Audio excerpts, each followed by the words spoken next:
Morning. आज के class में हमने ये सीखना है कि हमें इंग्लिश स्पीकिंग के लिए फर्स्ट हमें किस चीज़ की जरूरत पड़ता है। तो first of all we have to need a important thing कि how to start. Know how to start. Every person has a confuse then where has to start. वो कहाँ से स्टार्ट करेंगे, ही दिक्कत है उनको।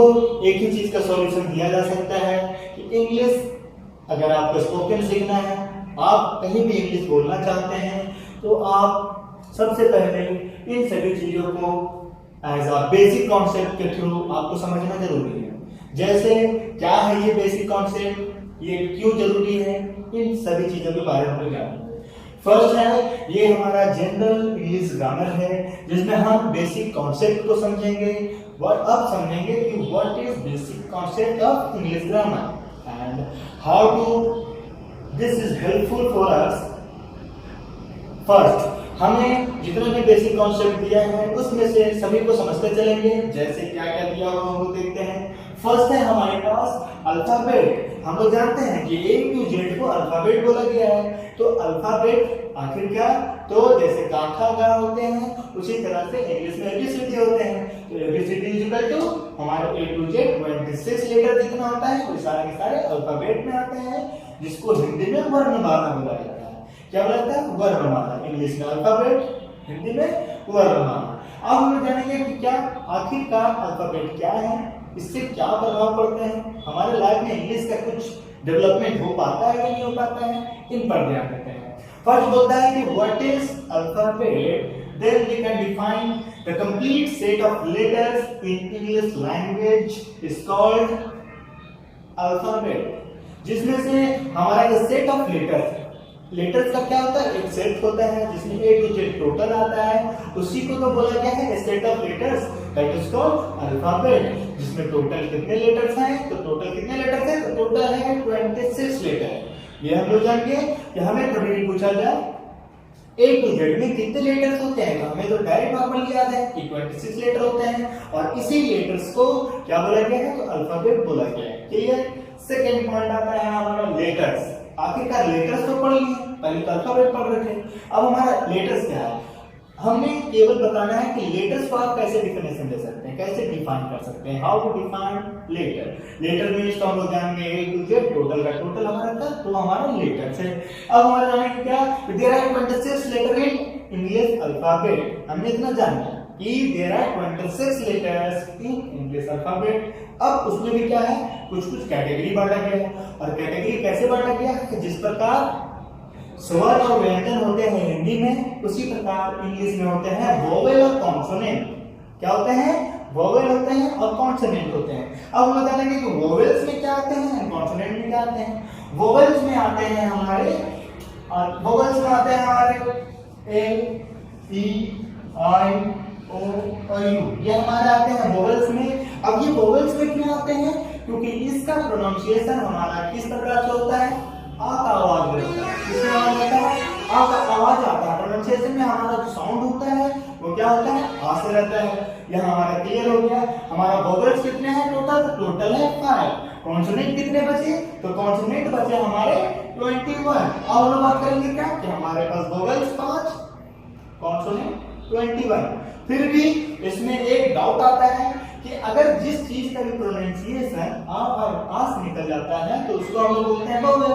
लेकिन यहाँ आपको बोलना क्या कि हमारे पास W और Y एक ऐसे वर्ड लेटर्स हैं जिसको किस चीज में रखा गया है, तो सेमी वोवेल में रखा गया है। किस में रखा गया है, सेमी वोवेल में। अब बोलेंगे कि W और Y ये सेमी वोवेल कैसे हैं, ये इस प्रकार से है क्योंकि इनका भी जो प्रोनाउंसिएशन होता है वो होता है हमारा आ में जैसे आ भी पढ़ते हैं हिंदी में, उसी प्रकार से हमारा W और Y का प्रोनाउंसिएशन आता है जो वोवेल को मैच करता है। किसको मैच करता है, वोवेल को मैच करता है। इसीलिए इसका नोट लिखा गया है, जिसको किस कैटेगरी में लिखा गया है, according to the pronunciation W and Y are semi vowel letters. Third number आता है वर्ड। वर्ड को हम लोग जानते हैं वर्ड क्या है, वर्ड को हिंदी में बोला जाता है शब्द। आखिरकार शब्द क्या होता है, शब्द को हिंदी में समझने के अकॉर्डिंग शब्द वैसा चीज है जिसका एक प्रॉपर मतलब निकलता हो। उसको शब्द बोलते हैं।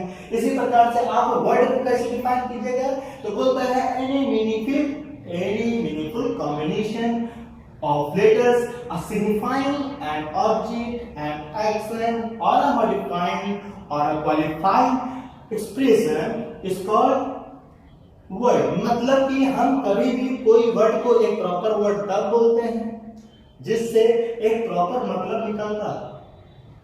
जिससे अगर कोई मतलब ही ना निकले, जैसे हम यहाँ कोई लेटर लिख दिए हैं AWCT, इसका मतलब कुछ नहीं निकलता है। लेकिन यहाँ जब हमने लिखे TAC, इसका मतलब तो कुछ नहीं निकलता है। लेकिन जब इसको हम लोग सेट करते हैं CAT, तो ये हमारा प्रॉपर मतलब निकलता है। तो इसको हम लोग बोलते हैं वर्ड, क्योंकि जिस वर्ड से मीनिंग निकलता है उसको ही आप प्रॉपर वर्ड बोलते हैं, वरना वो वर्ड नहीं कहलाता है। वर्ड का मतलब समझ में है, any meaningful combination of letters signifying an object, an action, or modifying and qualifying expression is called word। Clear? हमें समझ में आ गया। तो वर्ड उसे कहते हैं जिसका क्या होता है, ग्रुप ऑफ लेटर्स होते हैं, लेकिन वो लेटर्स होने के दौरान उसका एक प्रॉपर मीनिंग निकलता है, तब जाके वो वर्ड्स कहलाते हैं। फोर्थ नंबर है वोकैबुलरी। वोकैबुलरी का मतलब लोग क्या समझते हैं क्या नहीं समझते हैं, उसको छोड़ते हुए हम लोग देखेंगे। वोकैबुलरी एक तरह से हम लोग समझते हैं कि जस्ट ऐसा वर्ड मीनिंग, जैसे बच्चों को याद करना है, क्या वर्ड मीनिंग याद कीजिएगा, आपका इंग्लिश धीरे धीरे बेहतर होता चलेगा।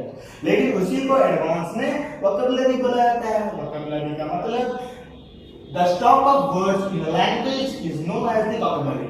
हम लोगों के पास लैंग्वेज को कंप्लीट करने के लिए, प्रॉपर ढंग का भाषा बोलने के लिए हमें कोई एक शब्द का जरूरी नहीं पड़ता है, हमें बहुत तरह का शब्द का यूज करना पड़ता है, जिससे हम we can speak a proper language, we can speak any language just as Urdu, Hindi, English, any. First of all हमें बोलता है कि वोकैबुलरी क्या है, तो the stock of words in a language that is called vocabulary, जिसमें हमारे शब्दों का क्या हो, एक भंडार हो, जिसमें हमें क्या है, उस शब्द का, उस वर्ड का हमें मतलब पता चले और हम उससे अपने क्या है, निजी जीवन में आने वाले कुछ चीजों का, कुछ वस्तुओं का, कुछ भी चीज का हम उसको इंग्लिश में प्रोनाउंसिएशन दे सके, अच्छे से उसका मतलब समझ सके, वो हमें वोकैबुलरी बताता है। सिलेबल्स क्या होता है, सिलेबल्स होता है अधिक अक्षरों का एक संपूर्ण शब्दांश। सिलेबल्स भी वही चीज है जो हमारा वोकैबुलरी है, बस ये क्या है, एक बड़े मात्रा में हमें शब्दों की जानकारी देता है, जिससे हमें पता चलता है कि ये इंग्लिश होना चाहिए। बोलता है it's included the more words powerful to best English language that mean we have to know perfect meaning in any simple words. हमने जब भी वर्ड के बारे में समझा है तो हमको केवल एक ही चीज जानना जरूरी है कि उसका एक प्रॉपर मतलब आता है या नहीं। अगर नहीं आता है तो वो प्रॉपर वर्ड है ही नहीं, तो उसमें अगर नहीं सेट हो रहा है तो गलत है, अगर सेट हुआ है तो सही है। तो हमें ये केवल, मैं यहाँ आपको एग्जांपल दे के नहीं बता रहा हूँ, केवल आपको ये डिफाइन कर रहा हूँ, क्योंकि ये हमारा 3 क्लास से लेकर 2 क्लास से लेकर हमारे 12 ग्रेजुएशन तक के वैसे लोग देख सकते हैं जिसको इंग्लिश सीखने में क्या है, दिलचस्पी है, तो वैसे लोगों के लिए ये वीडियो बनाया गया है। इस वीडियो में आपको एक चीज और मिल रहा है क्या, कि अगर आपको बेसिक कॉन्सेप्ट जानना है इंग्लिश में, then we all have to know about a basic concept in English. And what the basic concept, first alphabet, second letter, third word, fourth vocabulary, 5 syllables and last हमारा sentence। Then we know about all these, then we have to know about sentence and how to create sentence। So a group of words that make a meaningful sense, it is called sentence, that is called sentence। तो इतना clear करने के बाद हम आपसे कुछ आगे चलेंगे। आगे चलने के दौरान हमें क्या है, हमें सबसे पहले इन सभी को माइंडसेट रखना होगा। माइंडसेट मीन्स हमें इतना हर एक चीज जाना होगा कि अल्फाबेट मीन्स क्या, लेटर मीन्स क्या, वर्ड मीन्स क्या, वोकैबुलरी मीन्स क्या, फिर क्या होगा हमारा सिलेबस मीन्स क्या, सेंटेंस मीन्स क्या। ये सभी चीज आपका क्लियर हुआ आज का दिन में। आज का दिन बेहतर हो। Thank you.